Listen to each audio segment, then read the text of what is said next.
자, 이번 강은 문벌귀족사 모순 때문에 나왔던 이자겸과 묘청은안 또는 무신정병이 등장합니다. 이 중에서 이자겸은안을 들어가도록 합니다. 자, 지난 강의에서 이야기했던 거로 몇 가지를 우리가 시험 문제에서 낸다고 이야기를 하면 군사제도, 군사와 관계되면서 별무반이라 그랬어요, 결론적으로. 아마 그거이 중요하고 교육제도와 과거제도에서 나오는데 연관성을 보시라 그랬지만 교육에서 관학장려책은 어느 정도 좀 넣으시긴 넣으셔야 될 겁니다.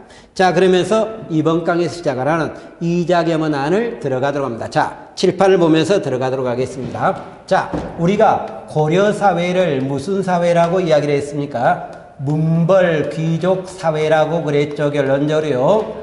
근데 이 문벌귀족 사회라 그랬는데 이 문벌귀족의 모순 때문에 나왔던 사건이 몇 개? 3개라 그랬습니다. 첫 번째 나왔던 게 이자겸의 난이 등장하고 있어요. 그 다음에 나왔던 게 묘청의 난이라고 이야기를 하게 됩니다. 그 뒤로 나왔던 게 무신정변이라고 이야기를 하고 있어요. 자, 그런데 이번 강에 처음으로 들어가는 게 이자겸의 난이라고 이야기를 합니다. 이자겸은 자기가 왕이 되기 위해서까지 난까지 일으켰다고 이야기를 합니다. 근데 이자겸 집안이 어느 집안이라고 그랬습니까? 경원희 씨라든가 인주희 씨라 그랬어요. 그러면 이 경원희 씨가 권력을 장악하는 내용을 잠깐 보게 되는데, 잠깐. 경원희 씨 전에 우리나라 권력 집안은 어디냐? 안상김씨 집안입니다. 안상김씨는 우리가 크게 문벌귀족으로 보지는 않는, 우리가 교재에 써먹지는 않지만 가문은 맞는데, 이 안상김씨가 권력을 장악한 것이 뒤에 수업을 하겠습니다만 거란족 2차 침략이 현종 때 등장합니다. 이 현종이 나주로 피난을 가는데 이 무렵에 안상김씨 김은부 집안이 결론은 권력을 장악을 해요. 이것이 언제까지 가느냐? 문종 때까지 권력을 가지게 됩니다. 근데 인주씨 집안이었던 이 무렵에 이자연희가 나와요. 그러면서 문종한테 왕비를 3명을 납합니다. 딸 3명을 납하게 됩니다. 그러면서 권력을 안상김씨에서 인주희 씨로 또는 경원희 씨로 권력이 넘어가기 시작을 합니다. 그러다가 이것이 계속 내려옵니다. 예종 때가 되면서 이때 이자겸이 등장해요. 이자겸은 예종한테 딸을 낳아요. 그래서 낳은 아들이 인종이라고 이야기를 하게 됩니다. 근데 인종한테도 딸을 낳아요. 그러니까 이게 집안 족보상으로는 조금 개판에 가깝습니다. 왜 개판이냐? 자, 딸, 여기서도 딸, 여기서도 딸이에요. 그러면 이 인종 입장에서 보면은 이분은 누구냐? 어머니기도 해요, 결론적으로. 근데 어머니의 이분은 형제가 아니잖아요. 자매가 아니잖아요. 근데 이분이 또 뭐다? 이모가 부인이 된다는 이야기예요, 결론적으로. 이것을 가지고 우리 교재에서는 중첩, 외척 관계를 통해서 이자겸이 권력을 키워가고 있었다. 이 말이 되는 거예요. 그러면 이자겸이 이렇게 권력을 키워간다는 이야기는 상대적으로 어떻게 됩니까? 왕권이 위축이 되는 거죠, 결론적으로. 이 과정에 왕의 측근 세력이 나와요.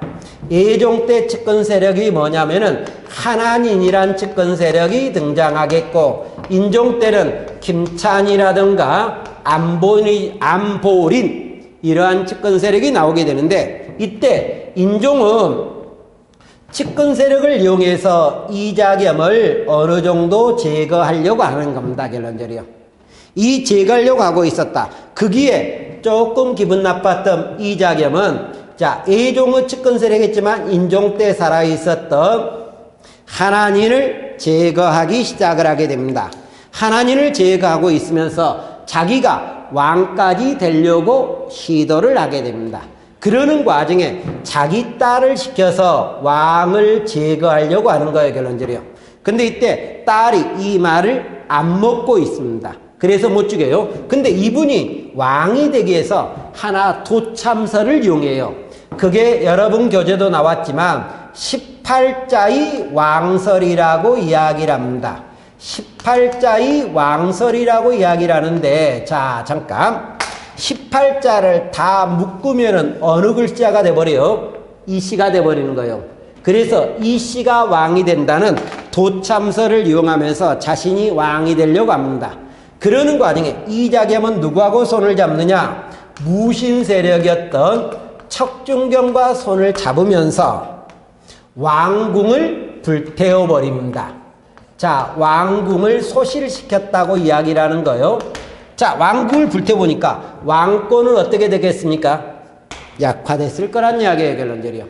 이 과정이 있는데 이때 이자겸 집안의 노비와 척준경 집안의 노비 다 무시하고 이자겸 집과 척준경 집이 네가 잘났니 내가 잘났니 싸움이 등장하는 겁니다.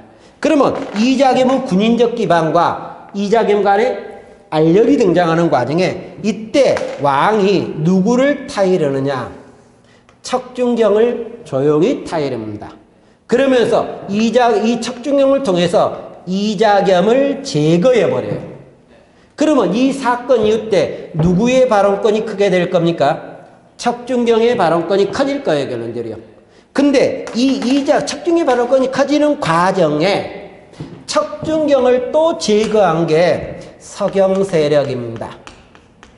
이때 서경 세력이 정지상이 등장합니다. 그러면 서경 세력 발언권이 커지고 있었다. 이런 과정이 나오는 거예요. 이자겸은 하는 결과, 그러면. 자, 왕권이 커졌겠습니까? 줄었겠습니까? 왕권이 줄었겠죠. 왕궁까지 불타는 등 왕권이 약화되는 결과가 나오고 왕실이 불타버렸다. 그러는 과정에 왕실이 불타버린 것은 개경의 덕이 세했다는 이야기예요. 그래서 덕이 왕성한 다른 지역으로 옮기자. 어디? 서경으로 옮기자. 그래서 서경촌도론이 주장하고 있었고 문벌귀족 간에 알력이 나오다 보니까 분열이 촉진되고 있었다. 그럼 여기 잠깐 앞으로 다시 갑니다. 지금 우리가 이자겸이 이렇게 권력을 장악하고 있을 때예요. 이자겸이 권력을 장악하고 있을 때 우리나라 북쪽에 있었던 국가가 뭐냐? 여진족의 금나라가 있습니다.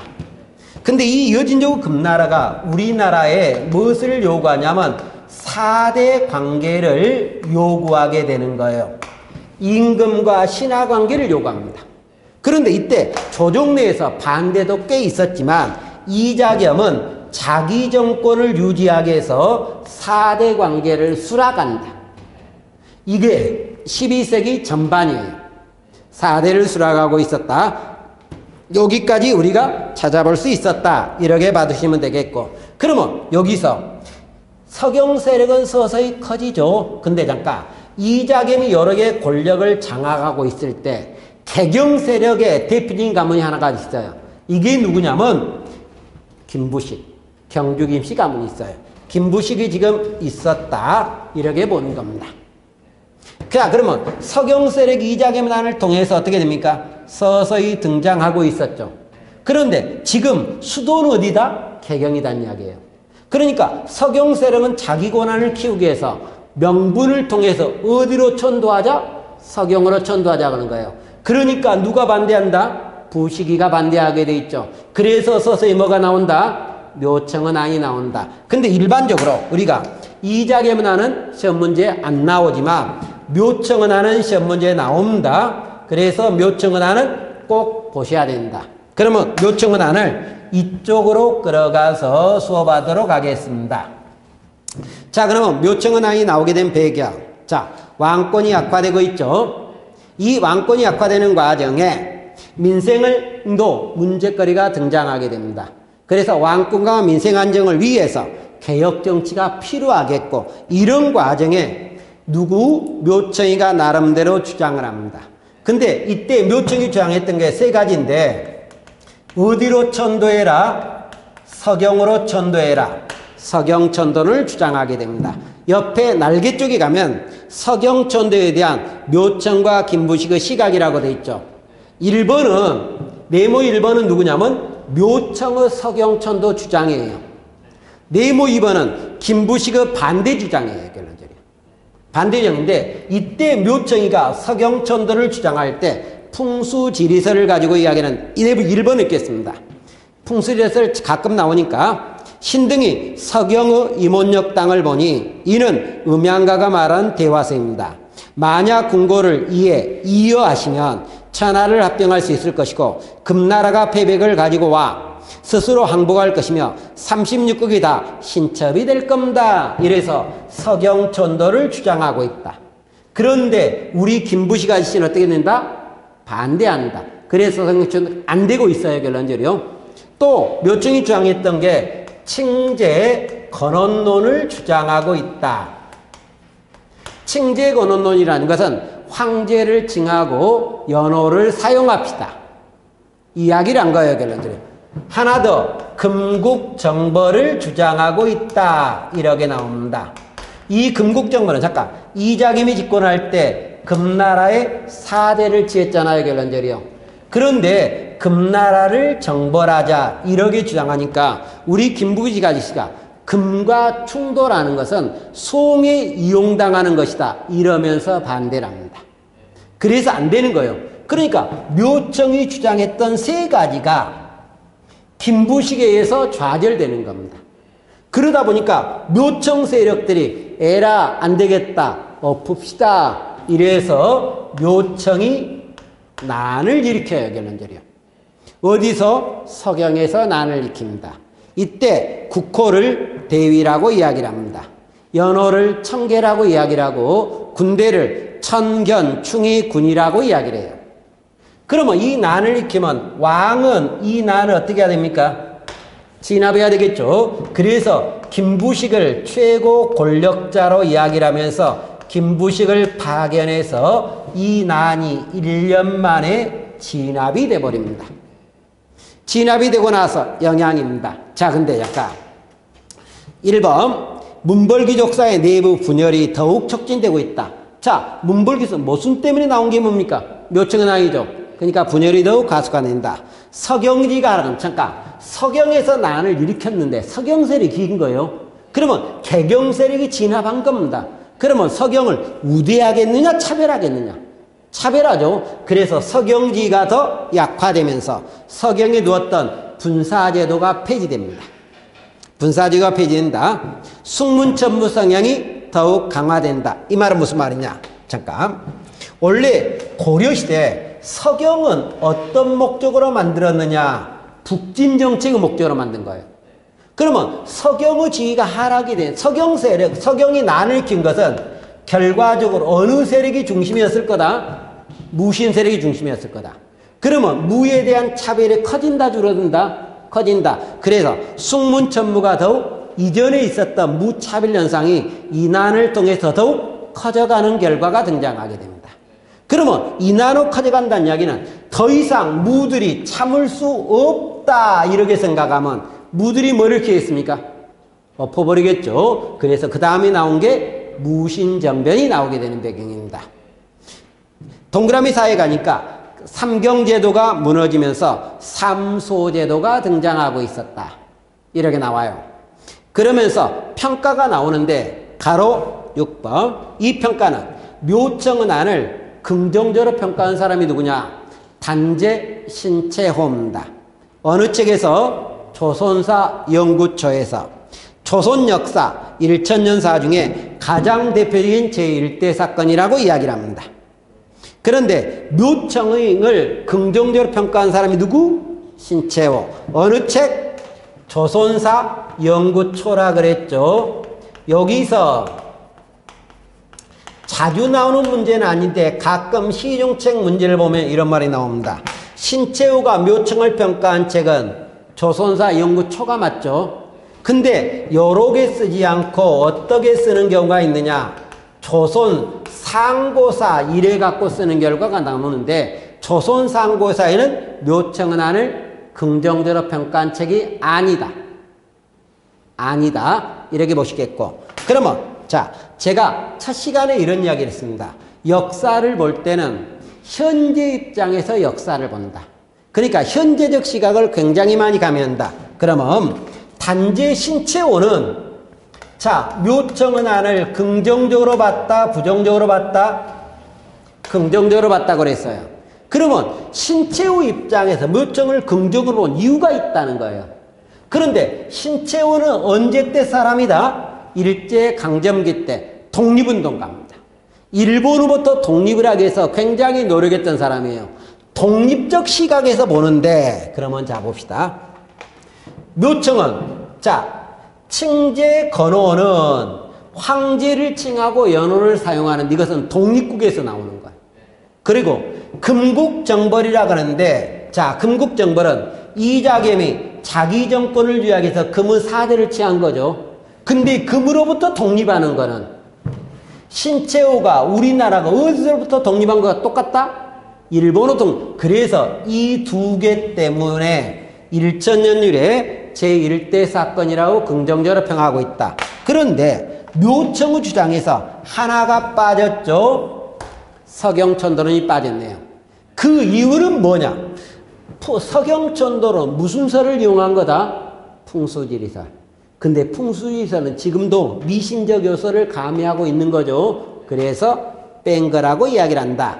이렇게 우리가 등장합니다. 그러면서 신채호는 도움글에서 신채호는 묘청에 관한 평가가 있는데 그 대목을 잠깐 읽어가겠습니다. 어떤 평가를 때리고 있냐? 전부 다 있습니다. 묘청의 전동운동에 대해서 역사가들은 단지 왕사가 반란을 한 적을 친 것으로 알았을 뿐인데 이는 근시안적인 관찰이다. 실상은 난가와 불가의 양가, 이 난과 불가의 양가가 묘청입니다. 유가의 싸움, 유교의 싸움, 유교는 부식이에요. 김부식. 자, 국풍파 대 한학파 싸움이요. 국풍파는 묘청이에요. 한학파는 김부식입니다. 독립당 대 사대당, 독립당이 묘청이고 사대당이 김부식입니다. 진치사상 대 보수상사, 진치가 묘청, 보수가 김부식. 상의 싸움이니 묘청은 전자의 존재요. 김부식은 후자의 대표이다. 이렇게 나왔습니다. 그러면서 여기다 한두 가지 더 넣겠습니다. 자, 그러면 묘청은 서경을 중심으로 한 세력이죠. 어느 나라 계승의 시냐면 고구려의 계승의식 북진주의예요. 근데 김부식은 어디? 개경 세력이죠. 그리고 김부식이 나중에 썼던 책이 뭡니까? 삼국사기죠. 신라 중심의 사관이잖아요. 그래서 묘청은 고구려 계승의식을 갖고 있고 김부식은 신라 계승을 갖고 있는 사람 간의 구분을 이야기한 거다. 그 중에서 신채호는 묘청의 큰 평가를 때리고 있었다. 이렇게 우리가 등장하네요. 이렇게 우리가 나왔던 묘청은 아니 등장하겠고. 그러면 앞으로 잠깐 갑시다. 고려 문벌귀적서 모순으로 나왔던 게 이자겸은 아니 이야기됐습니다. 이자겸은 크게 우리가 문제화되지 않고 묘청은 안 이야기했습니다. 묘청은 안은 어느 정도 시험 문제에 쓰고 있는 단원이에요. 그러면 그 묘청은 안이 끝났기 때문에 여기서 숙문천무가 가수가 된다 그랬죠. 결론적으로.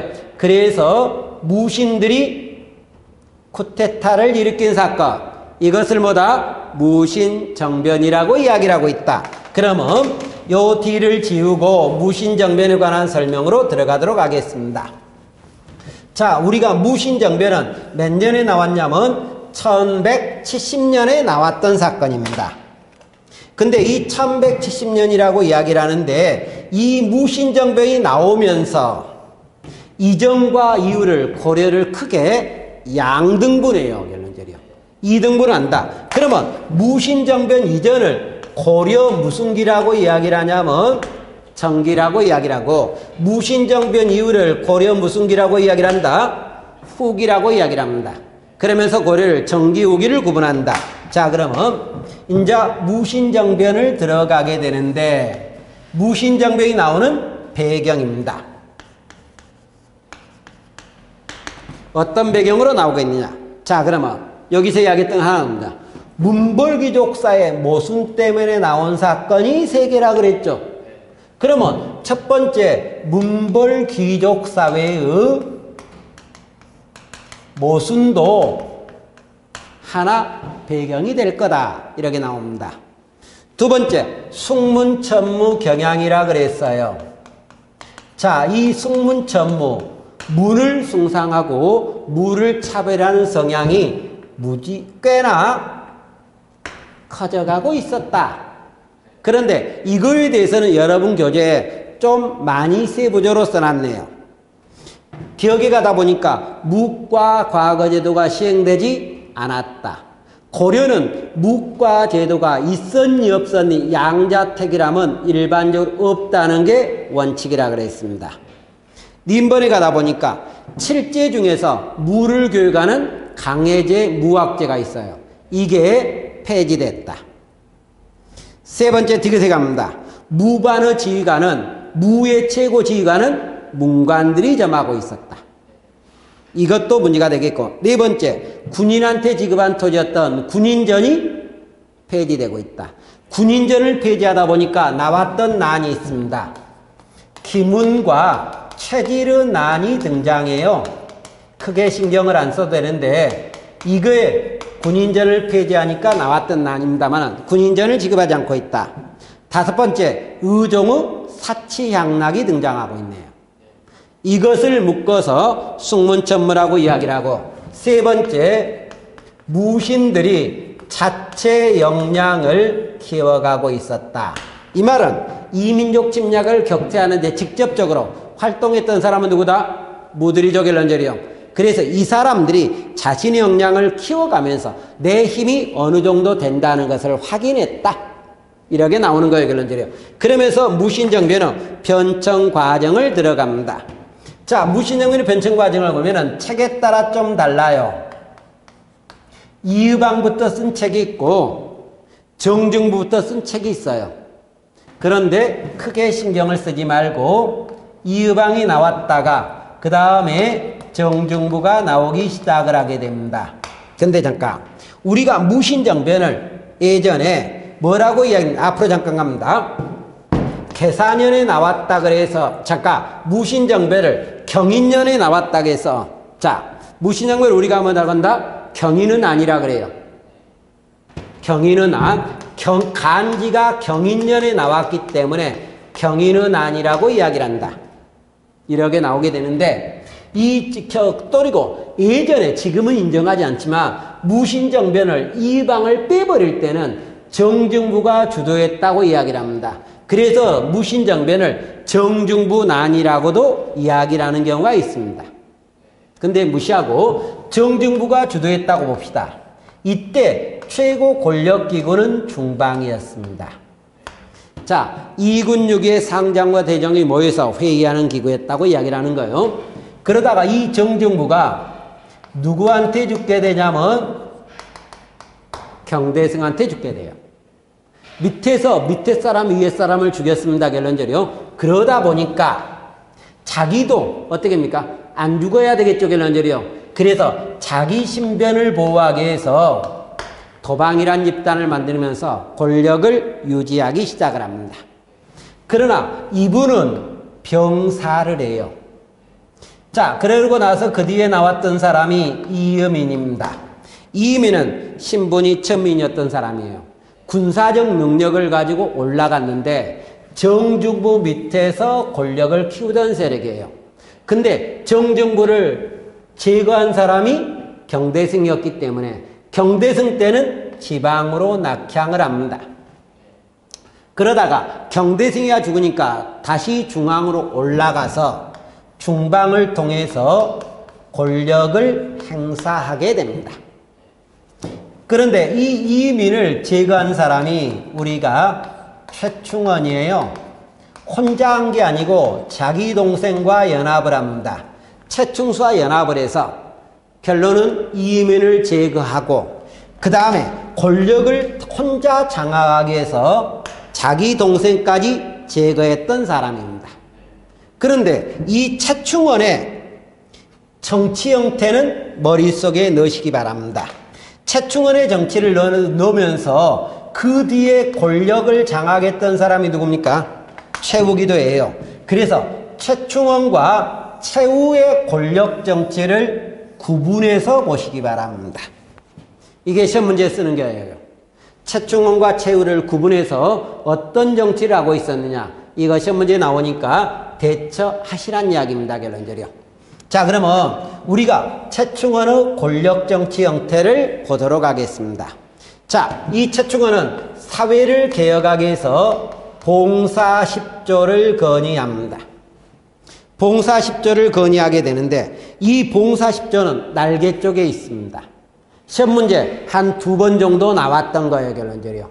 한번 확인을 하시고. 근데 이 봉사십조는 사회를 개혁하려고 했지만 실질적인 개혁 의지는 이 사람한테 없고 나는 개혁의 대상이 안 되고 남들만 개혁의 대상이 된다고 이야기를 합니다. 그래서 이 개혁은 결과적으로 실패로 끝납니다. 봉사십조가 나오고 있다. 도방을 부활한다. 이렇게 나왔는데 여기에 있었던 도방 인사들은 이 사람이 권력을 장악할 때는 적대 세력의 군인 세력이니까 지방으로 놀다가 이 사람을 여기서 등용합니다. 그러면서 이게 사병 집단이 돼요. 그래서 최씨 정권의 사병 집단은 최충원이 만들었던 도방과 최우가 만들었던 삼별초가 최씨 정권의 사병 집단이라고 우리가 이야기를 하게 됩니다. 도방을 부활하고 있다. 이 도방은 6번 체제였던 것이 나중에 36번 체제로 확대 개편되기 시작을 합니다. 최고 권력기구로 교정도감을 설치하고 있었다. 회의기구예요. 근데 이 교정도감은 우두머리는 교정별감이라고 이야기를 하면서 최씨들이 세습하는데 이것이 설립된 배경은 최충원을 암살하려고 했던 청교 역의 영리들이 최충원을 암살하려고 합니다. 이것을 기화로 해서 최충원이가 설립했던 기구였다. 최충원은 또 진강우의 칭호를 받고 있었고 흥령부를 설치하겠고 진주 지방을 뭐로 받는다? 시급으로 받는다. 이렇게 나왔는데 여기서 예전 고시시험 문제에서 한국사가 있었을 때 진짜 머리 아픈 문제가 하나가 나왔습니다. 최충원은 자 이쪽에서 크게 쓰겠습니다. 진주 지방을 시급으로 받았어요. 근데 그때 고시 문제 여기 점 하나가 들어갔어요. 전주 지방을 시급으로 받았다.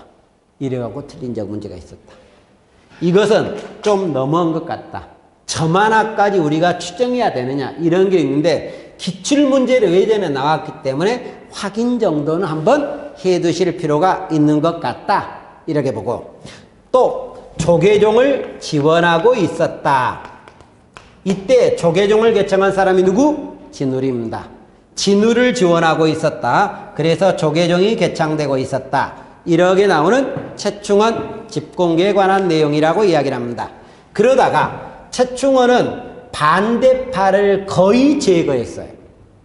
그러다 보니까 최후 때는 이제 반대파들이 없기 때문에 정치에 안정기를 이루는 시대라고 이야기를 합니다.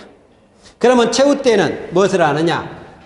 정방을 설치하기 시작을 합니다. 최후 사제에 두는 거로 개인집에 두는 거요. 인사권 담당 기구로 정방을 설치하고 있었고 근데 최후는 그 이전 사람에 비해서 인사권의 차이가 있어요. 어떤 차이가 있느냐? 그 이전 사람은 지가 권력자로서 A라는 사람을 관리를 망할 때 내가 임명해줘요. 왕 필요 없어요. 왕을 거치잖아요. 근데 최후는 자기가 A라는 사람을 관리를 망할 때 꼭 왕한테 보고시킵니다. 그리고 왕, 네 임명할래 안 할래? 안 하면 너 두드러 패. 그러니까 왕이 어쩔 수 없이 임명을 하는 겁니다. 그래서 왕한테 연결하기 위해서 정색승선이라는 관리가 있었다. 정방은 인사권 담당기구라고 이야기를 하고 서방이 등장합니다. 이 서방은 문신수기구라고 이야기하는데 요즘으로 이야기하면 싱크탱크라고 생각하시면 될 겁니다. 싱크탱크, 이노, 이기보, 최자와 같은 사람 이때 등장하고 있다. 이렇게 보시겠고 삼별초를 만들어냅니다.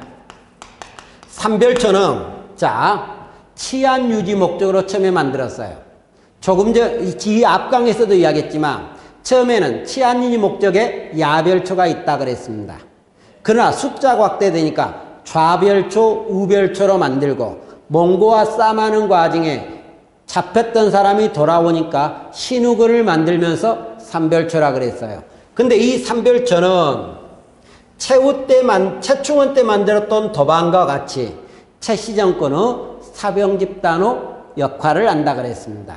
이런 산별초가 있겠고, 자, 팔만대장경을 제조하게 됩니다.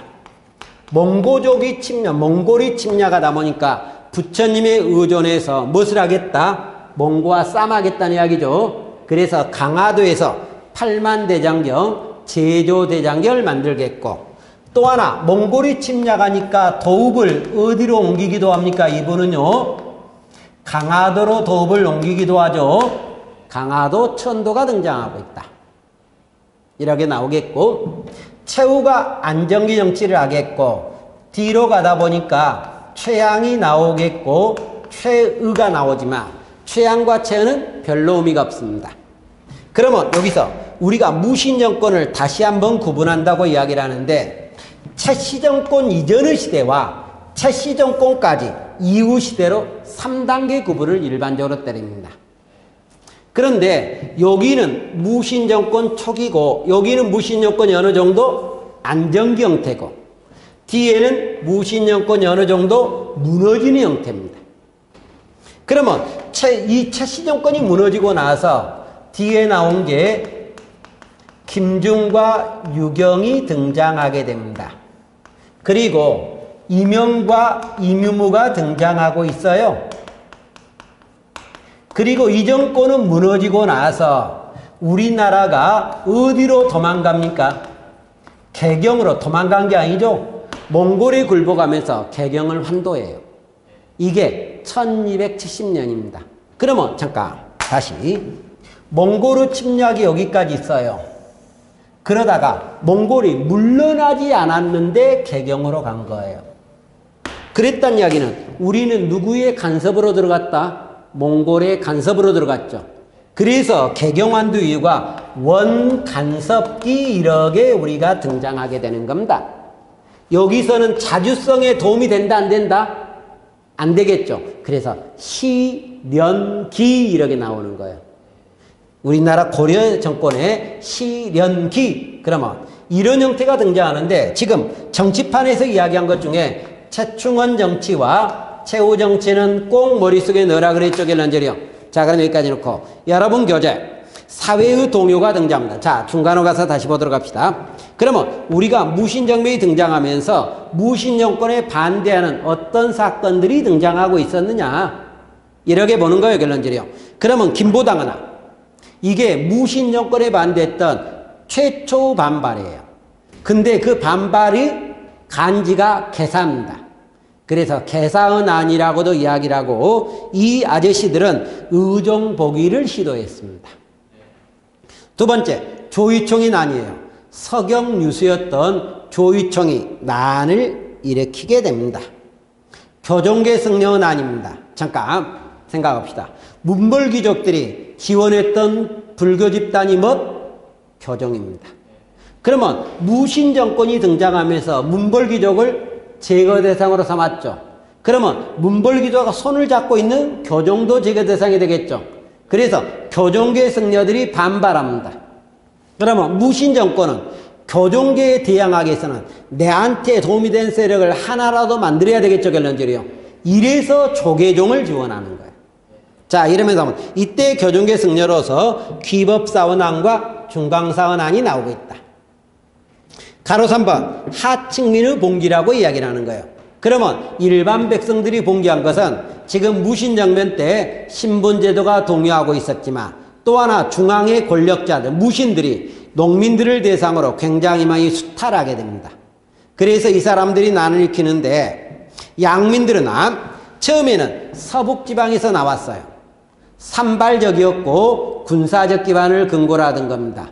근데 나중에는 남도지방으로 내려와요. 오도지방으로 내려와요. 이때는 좀 더 조직적이고 신분의 방도 요구하는 정치적 성격을 강하게 띠게 됩니다. 그러면서 나왔던 난이 있는데 여기서 2개 정도 난은 머릿속에 넣으셔야 됩니다. 망이망소의 난과 만적의 난이 있을 겁니다. 이 2개는 우리가 시험 문제에서 들어가는 문제예요. 그리고 사료에서 보더라도 망이망소의 난은 사료가 옆에 있습니다. 만적의 난 사료가 옆에 있습니다. 그것까지도 보셔야 돼요. 망이망소인한, 만지근한 사료까지 보셔야 됩니다. 그럼 망이망소인한. 자, 이것은 공주 명악소에서 나왔기 때문에 공주 명악소난이라고도 이야기를 하는데, 소는 차별당하고 있었죠, 결론적으로요. 그래서 이 망이망소인한은 처음에는 신분해방을 요구했습니다. 정부가 이것을 진압할 능력이 없을 때는 충순현으로 승격시켜줘요. 그러다 보니까 해산을 하거든요. 그러니까 다시 정부가 군대를 파견합니다. 그러니까 그 다음에 이 아저씨들이 무엇을 하느냐, 중앙까지 올라가려고 하는 겁니다. 그러면서 정권을 장악하려고 하는 거예요. 그래서 이 망이망소에는 두 번 나온 난인데 신분해방을 요구하다가 나중에는 정권 장악까지 하려고 했었다, 이렇게 나옵니다. 김삼요심은 신라붕운동을 요구했고, 최광수는 고구려붕운동, 이연년 형제는 백제붕운동을 요구했고, 전주관노들이 난을 일으켰지만 이 만적은하는 최충원의 산업입니다. 신분해방과 정권 장악을 목적으로 했는데 이 난은 시작하지는 못합니다. 계획 단계에서 깨져버려요, 결론적으로요. 근데 만적은하는 사료, 이것은 읽어갑니다. 첫 문제 잘 보니까, 자, 만적은 개경북산에 공산어비를 소집하여 말하기를 경계난 이후, 여기서 경계난이라 그랬죠, 결론적으로요. 이 경계난은 뭐냐? 잠깐, 우리가 무신정변을 무슨 난이라 그랬습니까? 경인은 난이라 그랬죠. 그 다음에 무신정권의 최초 반발이 뭐라 그랬습니까? 김보당은 난이라 그랬죠. 이 김보당은 난을 뭐라 그랬습니까?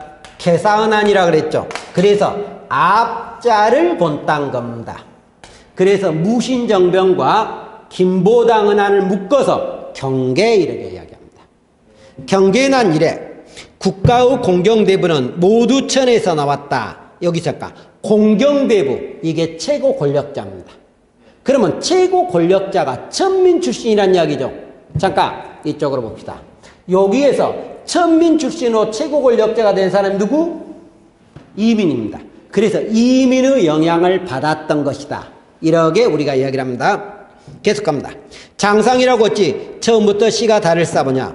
때가 오면 누구든지 할 수 있어요. 그러면 때가 오면 누구든지 장상이 될 수 있는 거죠. 신분해방이에요. 그러므로 우리가 각기상전을 죽이고 노예문정을 불살라. 신문제도 철폐죠. 장상이 될 수 있다는 것은 신분해방이 아니라 정권 장악이죠. 자, 계속합니다.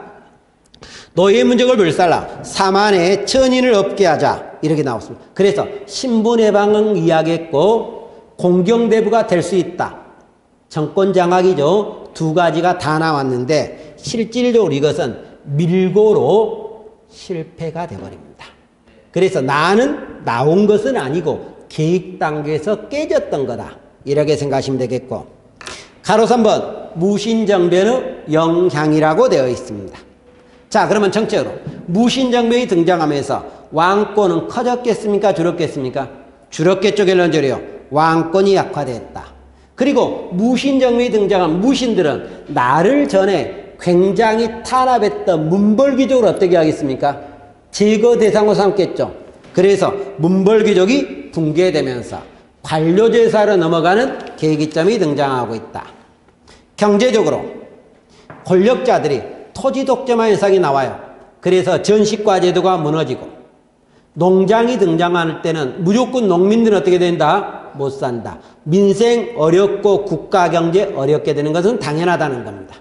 이렇게 나오겠고, 사회적으로 자, 국가의 통제력은 약화된다, 이렇게 나오지만 신분제도는 동요한다. 문화적으로 조계종이 개창이 되죠. 천태종은 약화되고 조계종은 성장을 합니다. 신앙결사운동이 등장하고 있다. 이 말은 무슨 말이냐? 이 당시 불교계가 서서히 타락을 하고 있어요. 이 타락을 극복하고 순수한 불교로 돌아가자는 운동, 이게 신앙결사운동이 등장하고 있다, 이렇게 나오겠고, 문학이 발달하는 과정에 신진사대부에서 폐관문학이라든가 시조문학들이 발달하고 있겠고, 유학이 쇠퇴합니다. 왜 그렇게 되냐면 문벌귀족이 제거됐잖아요. 그러면 문벌귀족이라는 사람도 유교를 공부한 사람이에요. 그러다 보니까 유학이 쇠퇴된다. 이렇게 나오겠고. 동그라미 위험. 민족적 자주식을 강조하는 역사서들이 편찬되고 있었고 이 과정에 근데 이 과정이 사회혼란이나 몽고 침략계의 결론절이요. 이때 나왔던 역사서가 통명왕편이나 해동고성정입니다. 근데 이게 우리나라의 자주적 역사책이에요. 자주적 역사책. 자, 그러면 여기까지가 이번 강에서 이야기할 건데, 자, 이번 강에서 이야기했던 내용에 중요한 것 몇 개 챙기도록 합시다. 자, 우리가 앞으로 가면서 잠깐 봅시다. 우리가 문벌귀족사의 모순을 이야기하는 과정에 이자겸과 묘청과 무신정변까지 이야기했어요. 그런데 이자겸은 아는 실제로 시험 문제 나오진 않습니다. 이제 가뭄에 콩나듯이 나오긴 하겠지만 묘청은 아는 꽤나 중시된다 그랬습니다. 묘청은 아는 중시된데 묘청의 주장이라는 것도 중요하겠지만 묘청을 긍정적으로 평가한 사람이 누구다? 신채용. 어느 책? 조선사 연구처에서 김부식과 묘청을 비교하는 쪽. 이거를 보시고 그 다음에 무신정변을 이야기했습니다. 근데 우리가 무신정변에서 제일 중요한 것은 이쪽으로 갑니다. 최충원과 최후. 최시정권 때 최고 권력자잖아요. 결론적으로. 이 최충원과 최후의 정치 형태를 구분하셔야 됩니다. 이게 우리가 공부할 내용 여기에요. 결론적으로. 그러면 다음 강에서는 고려시대 대외관계에 관한 내용으로 들어가도록 합니다. 이번 강 고생하셨습니다.